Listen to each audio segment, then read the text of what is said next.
Good morning, St. Francis.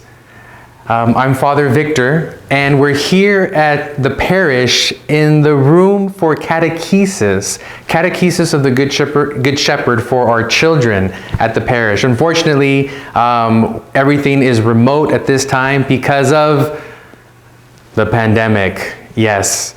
But hopefully our children will come back and they'll be able to enter into catechism and catechesis, and in this tactile form, touching things and learning what the Mass is all about. That's catechism, learning what the faith is about. Interesting story, well, for me, because it's my life. Before coming to this parish 3 years ago, I was doing my own catechism in Rome, and I was learning how to read Hebrew and Greek, ancient Hebrew and ancient Greek, so that I can learn about the faith from the original sources of the Bible. And this past week, we got to read and learn a little bit about Jonah and the book of Jonah. It's one of my favorite books in the Hebrew Bible. It is humor, it is comedy. Let me read you the first 2 lines from the book of Jonah in the original form, or what would be close to the original. Yonah. Vayihi debar Adonai el Yonah ben Amitai lemor. Kum lek el Nineveh ha'ir hagadola ukra alecha ki aletach ra'atam lefani. Okay, let me show you. Here's the Hebrew text, and that's the beginning of Jonah. In English and in very dramatic form.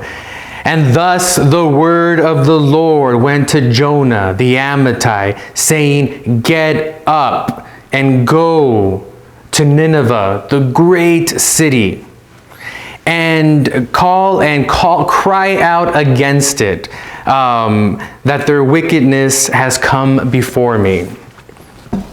All right, here's a global map. Let's get the geography right here. So Nineveh, can you get that there?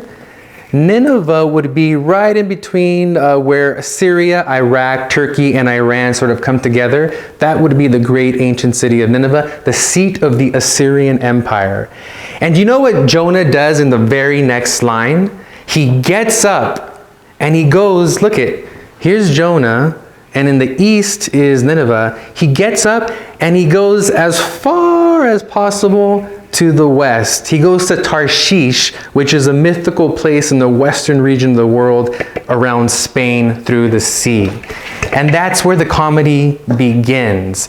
Jonah trying to escape the presence of God, and he can't do it, folks.